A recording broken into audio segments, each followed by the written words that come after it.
둘째 달 21의 날에 땅이 말랐더라. 아멘. 여러분, 우리가 신앙생활을 함에 있어서 반드시 기억해야 되는 것이 있습니다. 그건 뭐냐면은 우리 예수님이 알파와 오메가가 되신다는 거예요. 알파와 오메가라는 의미가 뭐죠? 시작과 끝이라는 겁니다. 그러니까는 우리 예수님은 창조주이십니다. 그래서 우리가 어떻게 시작되었는지를 알고 계신 분이에요. 우리가 어떻게 창조되었는지를 아시는 창조의 증인이십니다. 우리가 막연하게 과거를 추측해보고 추론해서 아마도 과거는 이랬을 것이다, 우리 인간의 기원은 이랬을 것이다 라고 믿고 있는 게 아닙니다. 우리에게는 증인이 있어요. 증인이 누구시죠? 창조주이십니다. 이 땅을 창조하시고 우리를 지으신 그분이 오늘 우리에게 증거를 해주시는 거예요. 우리는 그 증거를 듣고 그것을 믿음으로 가지고 사는 것입니다. 이게 저와 여러분이에요. 그런데 오늘날 세상의 많은 사람들은요, 하나님 믿기를 거부합니다. 부인해요. 자신이 하나님의 창조물임을 부정합니다. 그러다 보니까 우리 인류가 어떻게 해서 어떻게 해서 생겨났는지 다른 곳에서 그 기원을 찾으려고 하는 거예요. 그런 시도에서 나온 것이 뭐죠? 진화론입니다. 1857년도에 진화론이라는 다윈의 진화론이 나오면서 많은 사람들이 열광을 했어요. 이것이 우리가 하나님을 부정하고 우리 인류의 기원을 하나님에게서 더 이상 찾지 않는 유일한 이유가 된 겁니다. 진화론은요, 사실 과학이라는 이름으로 진리인 것처럼 그렇게 말하지만 결코 진리가 아닙니다. 검증할 수 없는 이론이자 추론일 뿐이에요. 이걸 분명히 아셔야 됩니다. 창조주에 의해서 우리는 피조된 것이 아니다. 그럼 어떻게 된 거냐? 아마도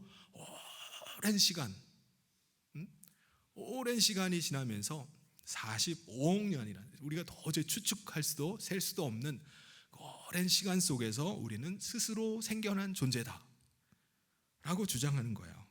그런데 현실은요, 하나님께서 창조하신 이 땅의 만물이 하나님께서 창조주이심을 드러내고 있습니다. 그 중에 하나가 우리가 보는 산과 계곡, 골짜기들이에요.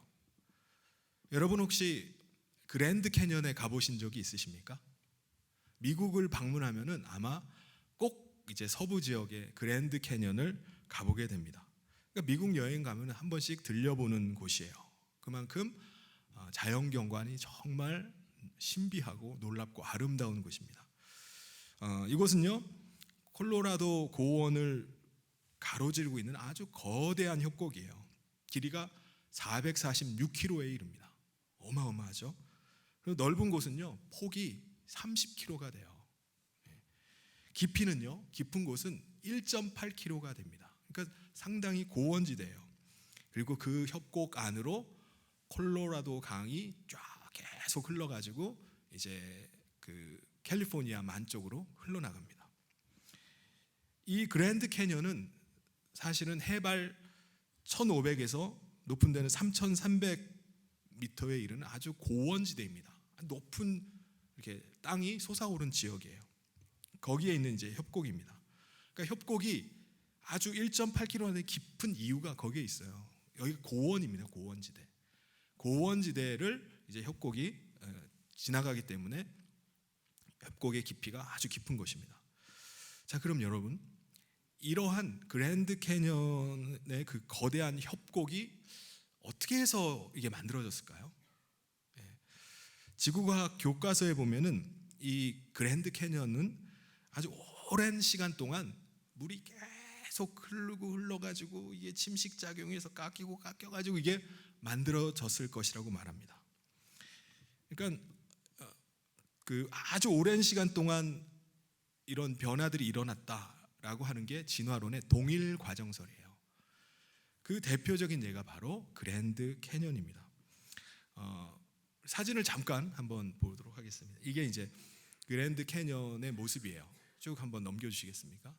이제 이게 콜로라도 강이 이제 그 협곡을 계속해서 가로지르면서 이제 흘러갑니다. 굉장히 깊어요. 깊은 데는 아주 1.8km의 깊이 정도로 많이 내려가 있습니다. 이게 이제 고원지대 1,500에서 3,300m 고원지대입니다. 여기가 굉장히 높은 지대예요. 그 사이로 이제 협곡이 계속 흐르고 있는 겁니다. 네, 멋있죠? 이게 그랜드 캐년이 이렇게 깎아 지나가면서 층층이 있는 지층이 아주 선명하게 보여요. 그래서 이 사이사이에 있는 그 화석이라든가 이런 것들이 이 지층이 어떻게 해서 형성됐는지를 아주 명확하게 보여주는 데가 바로 이 그랜드 캐년입니다. 그런데요, 2000년도에 콜로라도 강이 어떻게 해서 만들어졌을까? 도대체 이 그랜드 캐년이라는 이 어마어마한 이 협곡이 어떻게 만들어졌을까에 대한 심포지움이 콜로라도 빌리지라는 곳에서 열리게 됐습니다. 여기에 70명의 미국의 그 전 세계 지질학자들이 모여서 이날 36편의 지질학 논문이 이제 발표가 됩니다. 심포지움의 결론은 동일 과정설에 의해서 오랜 시간 깎여가지고 이게 만들어진 것이 아니라는 거예요. 결론은 어떻게 해서 만들어졌냐? 이거는 상상하기 힘든 어떤 어마어마한 격변이 일어나서 이 격변에 의해서 이 그랜드 캐년이 만들어졌다는 게 결론입니다. 그러니까 진화론자들이 생각했던 것과는 전혀 다른 결론이 나버렸어요. 구체적으로 여기서 나왔던 그 이론은 뭐냐면은 그랜드 캐년 북쪽에 지도가 있을까요? 이거 말고 제가 지도를 안 드렸나? 이거 여기 보면은 이제 이게 이제 여기 보면 뉴멕시코 있고 콜로라도 있고 유타 있고 여기 아리조나가 있잖아요. 이쪽에 가로질러서 이렇게 몇 개 줄을 거쳐서 이제 콜로라도 강이 이제 흘러갑니다. 여기에 이제 그랜드 캐년이 있는 거예요. 근데 여기에 커다란 호수가 2개가 있었어요. 북쪽으로. 이 호수가 터지면서 연속적으로 붕괴되면서 그 물이 한꺼번에 어마어마한 에너지와 힘을 가지고 빠져나가면서 이것을 깎아서 이제 협곡이 형성됐다는 거예요.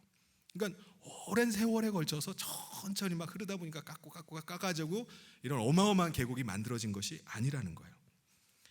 실제로 그랜드 캐년의 협곡을 보면요, 물이 이렇게 깎아 지나간 흔 지층의 모습이 아주 명확해요. 여러분, 상식적으로 물이 막 흐른다고 해서, 아무리 물이 세게 흐른다고 해서 바위가 그렇게 막 깎이나요? 그렇지 않습니다. 이게 선명하게 무슨 두부 자르듯이 싹 이렇게 훑고 지나갈 수가 없어요.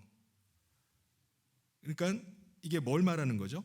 어떻게 해서 이 물이 흘러가지고 이렇게 만들 수 있을까요? 그러니까 진화론의 이 동일 과정설을 가지고는 설명이 안 되는 거예요. 그래서 지질학자들이 이 동일 과정설을 포기한 겁니다.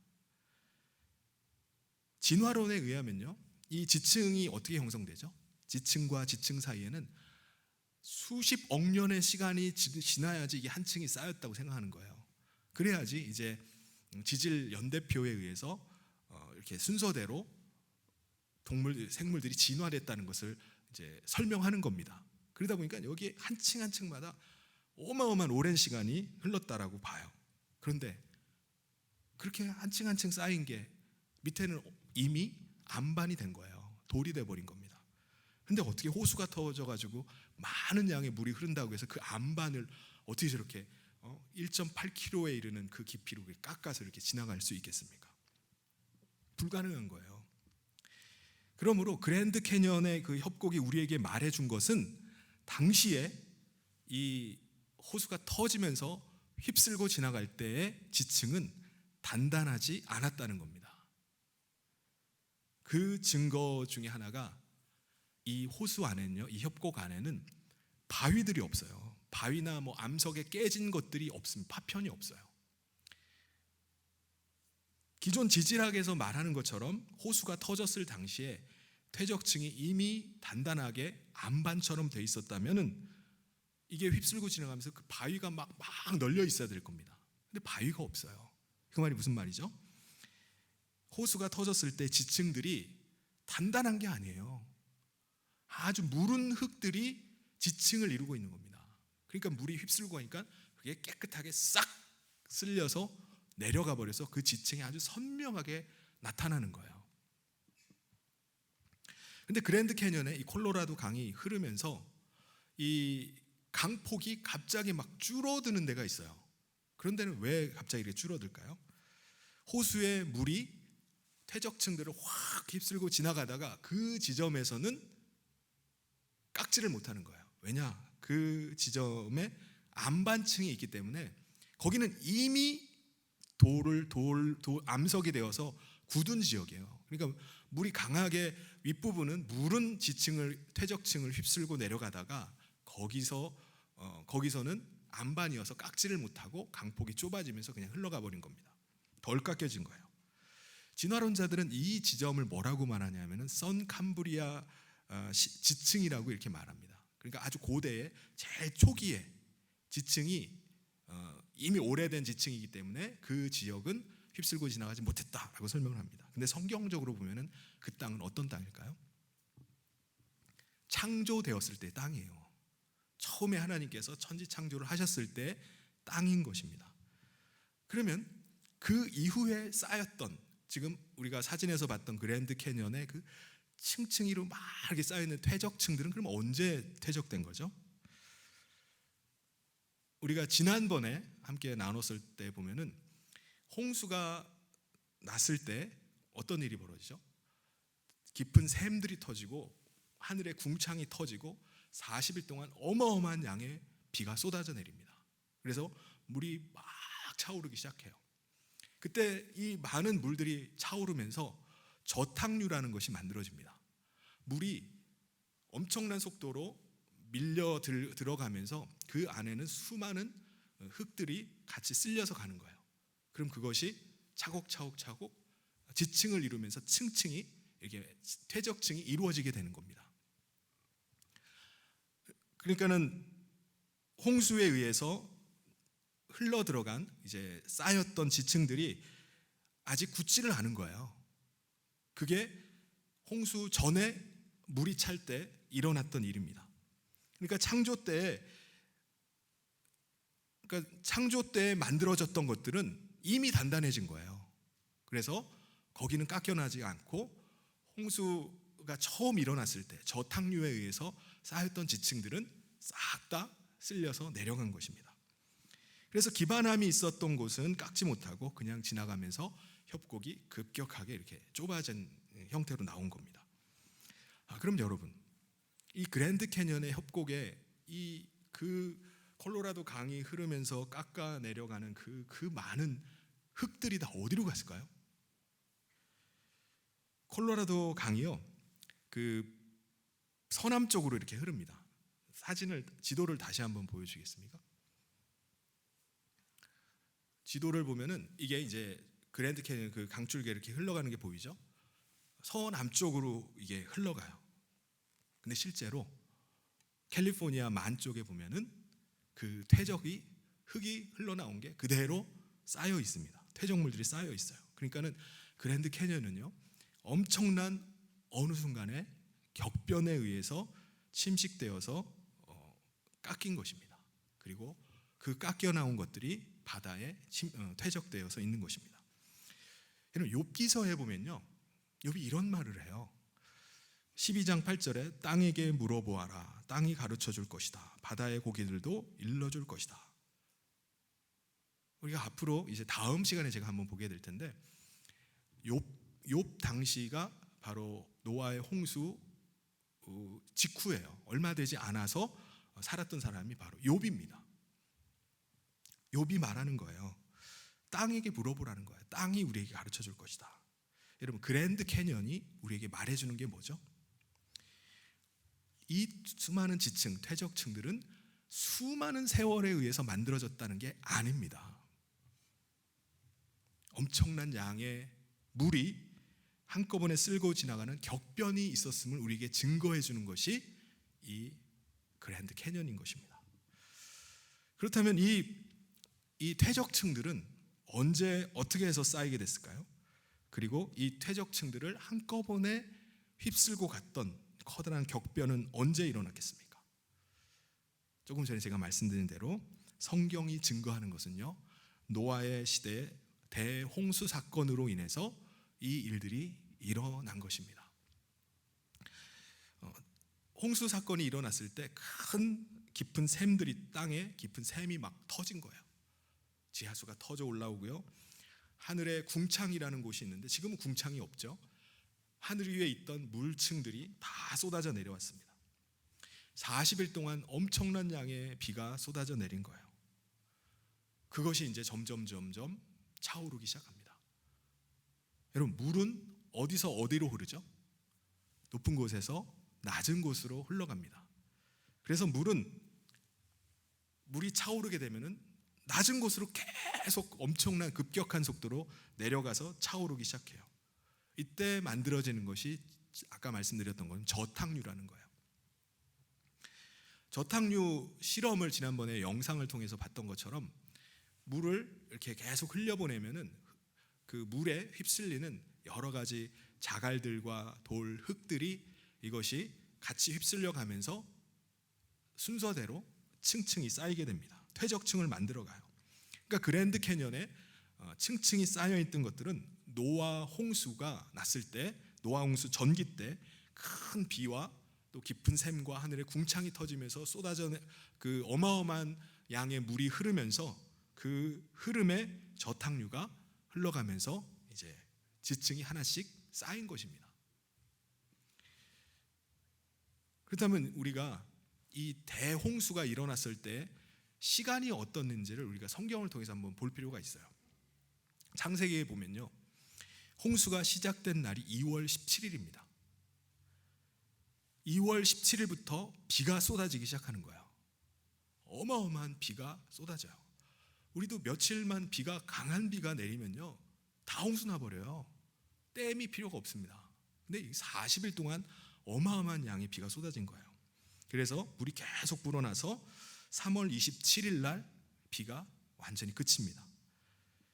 성경에 보면 7월 17일이 됐을 때 방주가 아라랏산에 걸쳤다라고 말씀을 합니다.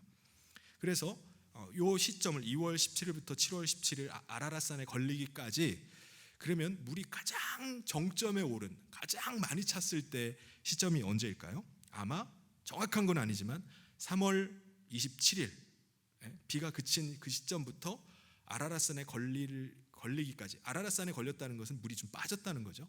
그러니까 가장 높이 차오랐을 때는 아마 3월 27일에서 7월 17일 사이, 그 기간 중에 어느 시점에 이 지구를 다 덮을 정도의 큰 물이 가장 많이 찼던 때인 것입니다. 이 정점에 이르는 시기가 바로 노아 홍수의 전기예요. 그리고 정점에 오르는 다음부터 어떻게 되죠? 물이 점점 빠져나갑니다.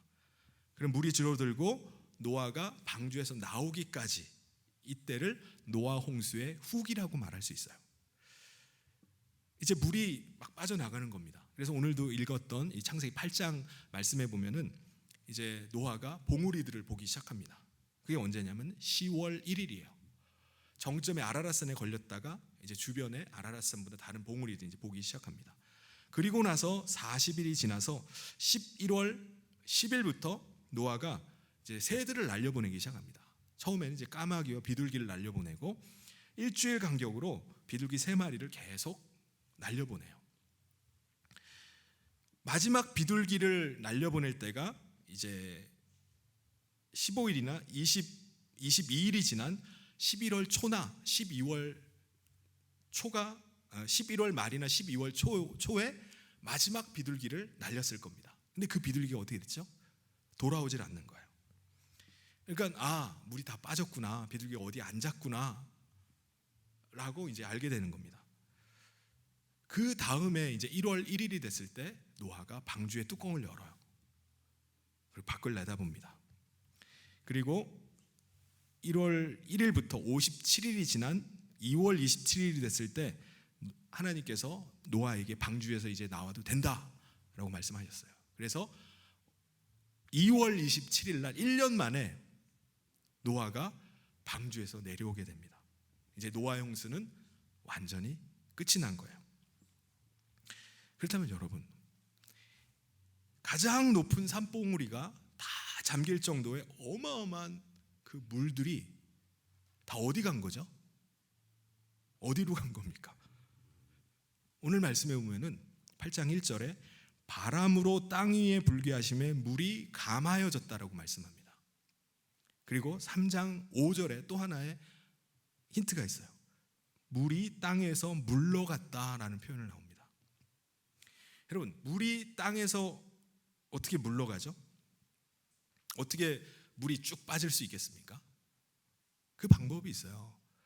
한쪽은 지평, 한쪽은 낮아지고요, 한쪽은 올라가면은 물이 아래로 흐르잖아요. 갇혀있던 물들이 모이는 겁니다. 대야에 물을 받듯이 그 물들이 한 곳으로 모이는 거예요. 그게 이제 바다입니다. 바다. 그러니까 다시 말해서 바다는 더 낮아지는 거예요. 그리고 육지는 높아지는 겁니다. 그러면은 위에 있던 물들이 아래로 흐르면서 물이 밑으로 내려가는 겁니다. 땅에서 물러가기 시작하는 겁니다. 그래서 육지를 덮었던 물들이 다 지대가 낮아진 새로 만들어진 그 바다에 모여서 거기에 이제 물이 고이게 되는 겁니다. 여러분, 지구를 덮었던 그 물들이, 이것이 바다는 더 낮아지고 육지는 더 솟아오르면서 그 물이 빠져나갈 때 그 속도가 어땠을까요? 쓰나미가, 이제 일본에서 쓰나미가 밀어닥쳤을 때 사진 보면요, 이 물이 어마어마해요. 엄청난 속도로 밀어닥쳐가지고 건물은 버텨나질 못합니다. 그 파워가 얼마나 센지 밀어버리니까 건물이 다 쓸려 내려가 버려요. 모든 것들이 자동차건 뭐건 다 쓸고 내려가 버립니다. 이때에도 아마 이게 바다로 물이 모여들기 시작할 때 어마어마하게 엄청난 에너지로 이 물들이 이제 지나갔을 겁니다. 그래서 홍수 전기 때 저탁류에 의해서 퇴적층들이 만들어졌다고 했죠.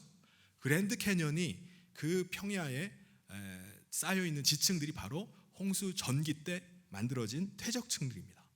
근데 이 그 육지는 올라가고 바다는 내려가면서 물들이 휩쓸고 지나가는 거예요.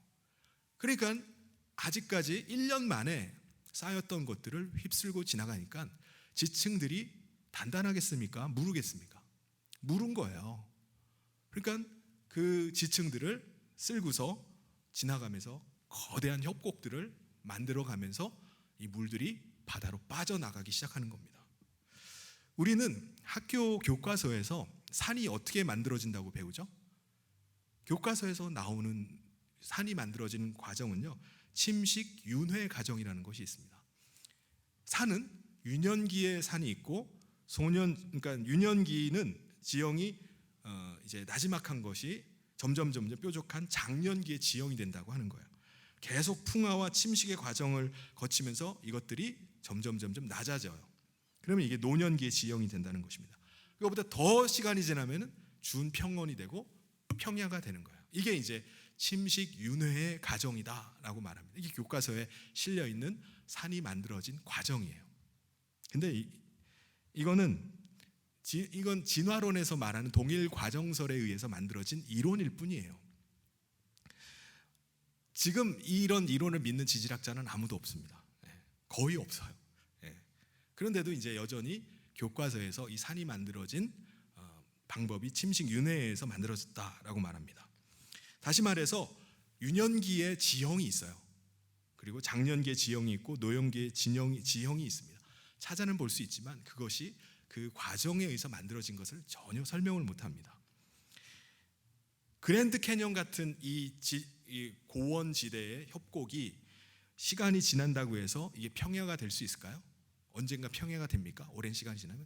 결코 그런 일이 없는 겁니다. 왜냐하면은 지형들은 이 풍화와 침식에 의해서 조금씩은 변형이 일어나요.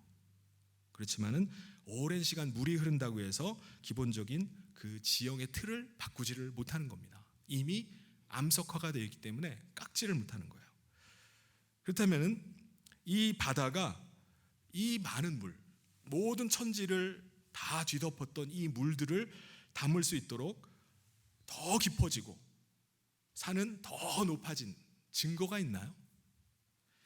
대부분의 지질학자들이 인정하는 이론이 한 가지가 있어요. 그게 바로 대륙 이동설입니다. 과거에 어느 시점에 이 대륙들이 다 이동했다는 거예요. 근데 요즘은 이 대륙만 이동하는 게 아니라 해양의 지각들도 같이 포함시켜서 봐야 된다.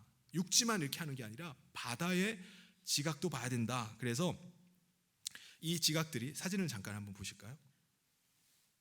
이제 이 대륙이 여기 보면은 대륙들이 다 판으로 구성되어 있다는 거예요. 그러니까는 커다란 판들로 이렇게 다 구성이 되어 있는데 이 지판들이 움직였을 것이다 라고 보는 게 판 구조론입니다. 다음 사진을 잠깐 이게 이제 요거는 한 장 더 넘겨 보실래요?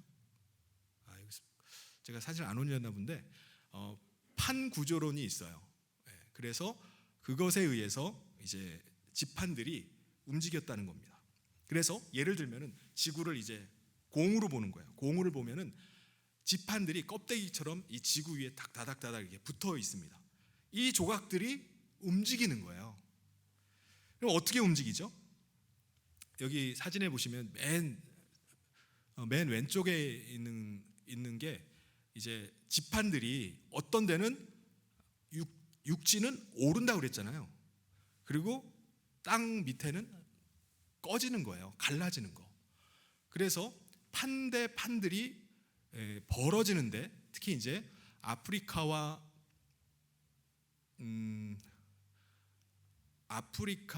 남아메리카와 아프리카, 여기 판들이 이제 남아메리카 지판과 아프리카 지판이 서로 붙어 있었어요.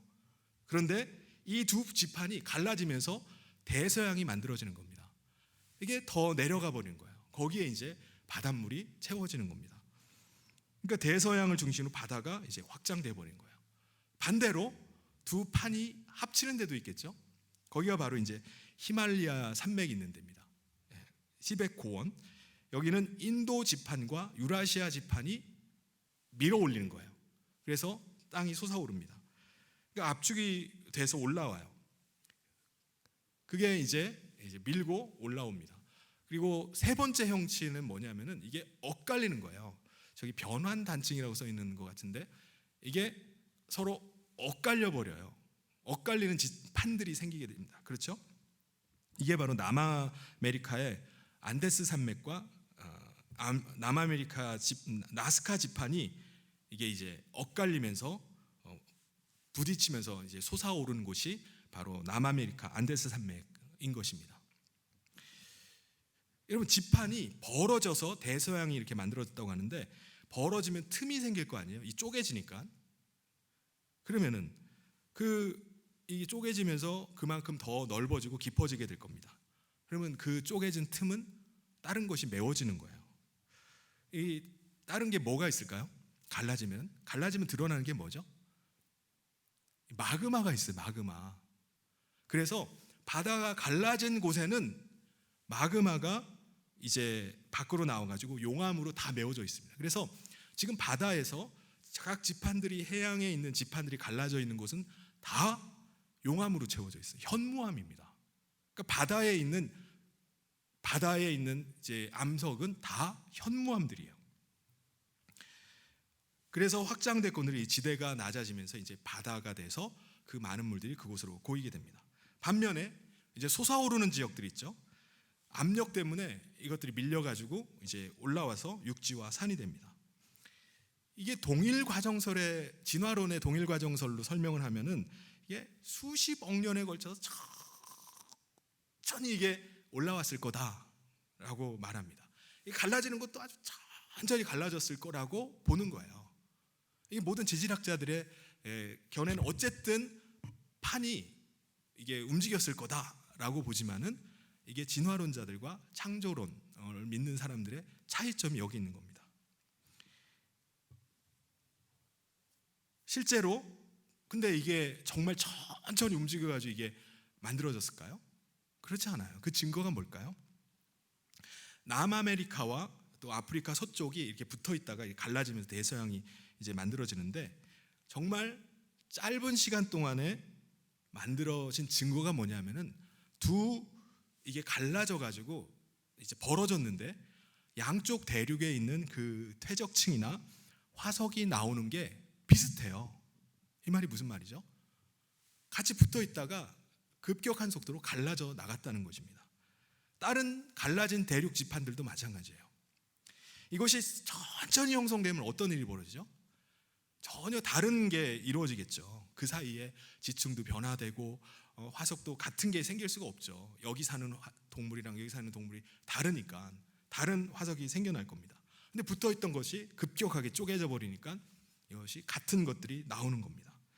그러니까 노아 홍수 전기 때 먼저 퇴적층들이 다 형성이 돼요. 저탕류에 의해서. 그리고 노아 홍수 후기 때 이것이 대륙이 이동하고 그리고 해저가 확장이 되면서 그 확장된 틈으로 용암이 메워져서 현재의 모습을 갖추게 된 것입니다. 그리고 또 하나의 증거가 있어요. 그 뭐냐면은 아까 말씀드린 것처럼 지판이 서로 이렇게 압축되는 지역이 있죠. 그럼 지층이 이렇게 있는데 이게 양쪽에서 이렇게 눌려버리면은 그 지층이 어떻게 될까요? 휘어집니다. 이게 뭐라고 하냐면 지층 휘어진 걸 습곡이라고 해요. 우리 산에 이렇게 가다 보면 습곡들이 이렇게 보여요. 사진 다시 한번 보여주시겠습니까? 이게 습곡입니다. 이게 어마어마한 이제 지층들이 이렇게 짜부러져 가지고 이렇게 막 휘어진 거예요. 여러분, 이 습곡이요 히말라야뿐만 아니라 지판이 부딪힌 곳은 다 저런 습곡들이 나타나요. 근데 문제는요, 여러분, 이게 퇴적층들이 진화론에서는 이게 층층이 수십억 년에 걸쳐서 만들어졌다고 하잖아요. 근데 이것들이 단단한 바위들이 됐는데 이거를 누른다고 해서 저기 휘어질까요? 휘어지지 않습니다. 암석으로 굳어져 버리면요 휘어지지 않아요. 대신 뭐가 일어나죠? 누르면은 그냥 부서져 버리는 거예요. 근데 지층이 휘어졌다는 것은요, 지층이 만들어진 지 얼마 안 됐다는 얘기입니다. 더군다나 이 휘어진 지층들 이렇게 압력에 의해서 솟아오른 거기에 보면요, 해양 생물 화석들이 발견되는 거예요. 바다 생물들. 히말라야나 안데스나 이런 산꼭대기에 바다 생물들이 화석이 나와요. 그 이유는 뭐죠? 낮아 있던 곳이 솟아올랐다는 거예요. 그리고 바다는 갈라져서 깊어졌다는 것입니다. 그러니까 노아의 홍수 그 전기 때 지층이 저탕류에서 지층들이 막 하면서 화석들이 특히 이제 바다에 살고 있었던 화석들 이런 그냥 다 묻혀버리는 거죠.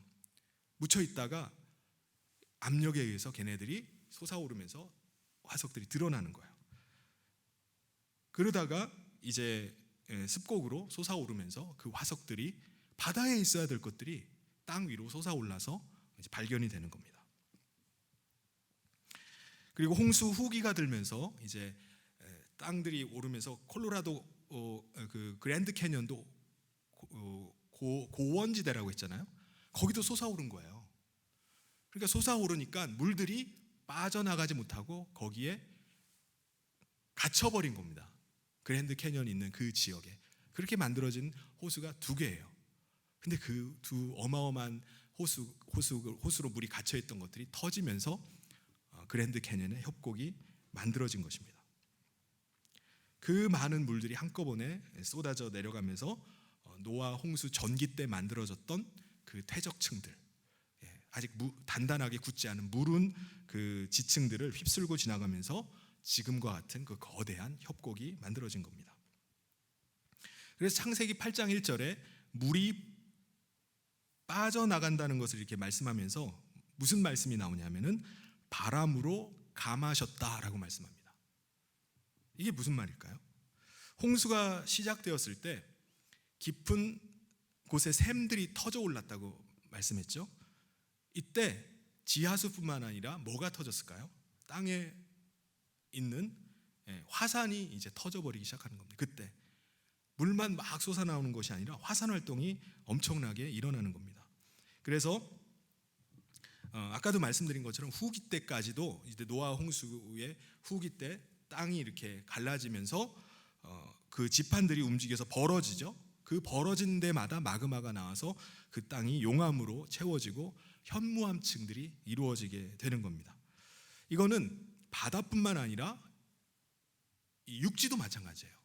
이 압력에 의해서 솟아오르면서 그 마그마들이 그 갈라진 틈으로 솟아오르는 거, 화산이 터져버리는 겁니다.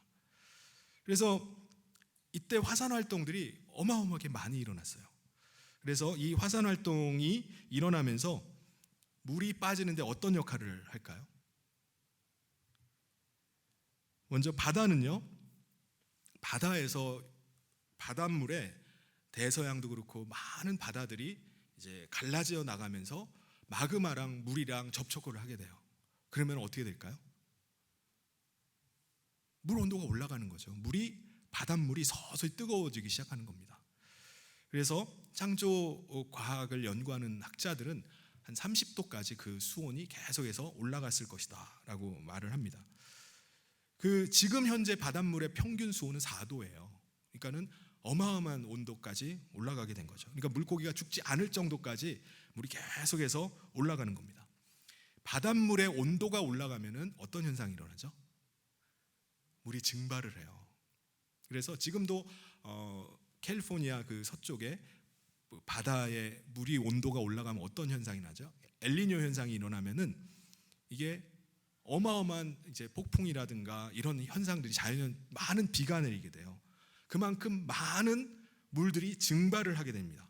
그러니까 증발을 하게 돼요. 그러니까 많은 양의 물들이 증발을 하면서 홍수 후기 말기쯤 되면요, 이 전 지구상에 많은 비가 내리는 겁니다. 추운 데는 뭐가 내리죠? 눈이 내리는 거예요. 그리고 또 하나가 이 화산 활동이 계속 일어나면은 화산 활동으로 인해서 나타나는 현상이 뭐냐면은 연무질이 공중에 떠요. 그래서 이게 가라앉을 때까지 태양을 가립니다. 태양을 가리면요, 기온이 떨어져요. 지금도 저희 아일랜드라든가 이런 데서 몇 달 동안 계속 연무질이 나와가지고 그 주변 지역에 어마어마한 영향을 미쳤어요. 여러분, 백두산이 폭발하면요, 화산 폭발이 일어나면 어떤 일이 벌어지죠? 연무질이 올라가가지고 우리나라에 농사를 지을 수가 없게 돼요. 태양을 다 가리기 때문에 기온이 엄청나게 떨어집니다. 그러니까 이건 대재앙이 일어나는 거예요. 이게 전 세계적으로 많은 화산들이 터지게 되면서 그런 일들이 일어나게 됩니다. 바다에서 증발된 물들은 이제 비가 되고, 따뜻한 곳은 비가 되고 추운 곳에서는 눈이 내리게 됩니다. 그래서 하나님께서 이걸 뭐라고 표현하냐? 물이 바람으로 감하셨다라고 표현을 하는 겁니다. 그래서 이런 대류에 의해서, 바람에 의해서 이러한 일들이 이제 물이 그 순환을 하면서 물이 이제 점점 감해졌다라고 말씀합니다. 이 증거가 있을까요? 이 지구적으로 정말 이 물이 바람에 의해서 감해진 증거. 지금은 그 사막인 지역들이 있어요. 그런데 이 물이 바람으로 감해지는 이때는 전 지구적으로 많은 비가 내렸다고 했죠. 그래서 이때의 기후를 수뷴 사막이라고 해요.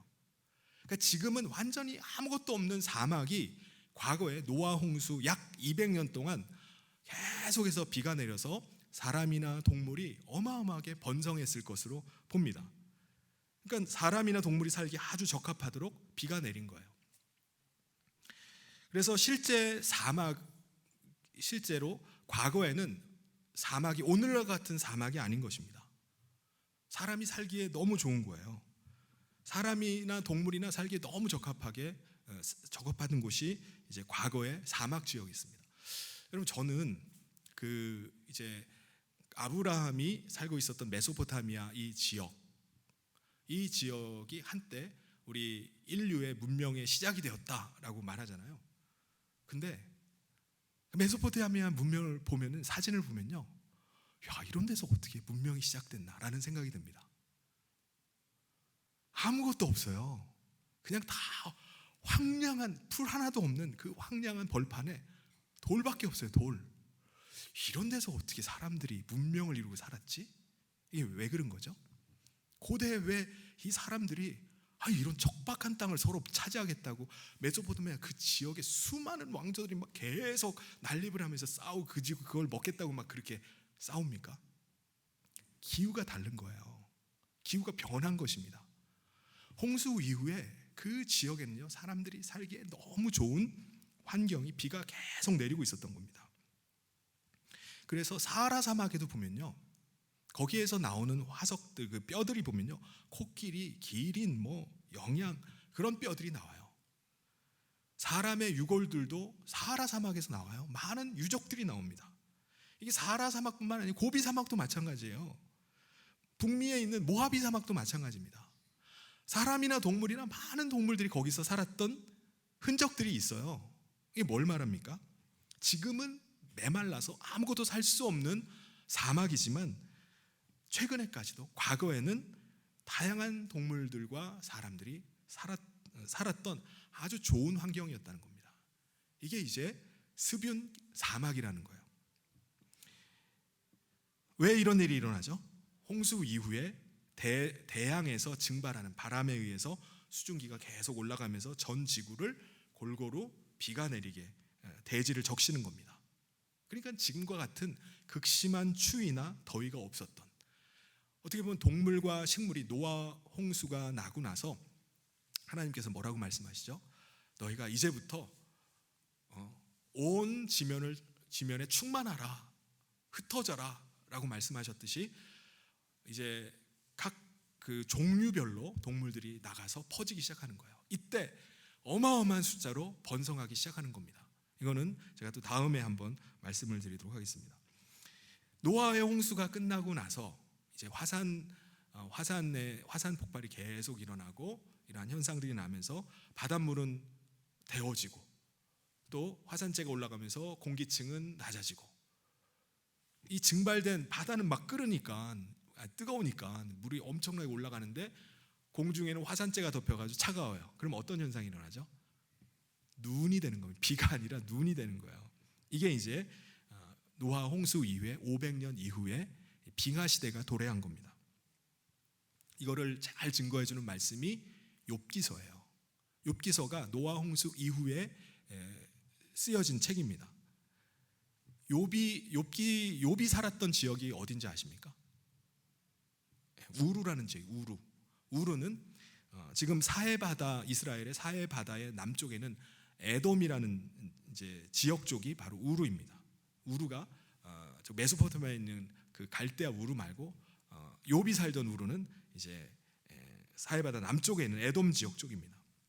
이쪽은 더운 지역이겠습니까? 추운 지역이겠습니까? 당연히 더운 지역이에요. 근데 욥기서를 보면요, 정말 놀라운 말씀이요, 이 욥기서 안에 어느 곳보다 추위와 눈과 얼음에 관한 이야기가 계속 나와요. 그러니까 이 욥이 살던 이 당시에 기후가 어땠다는 거죠? 추웠다는 거예요.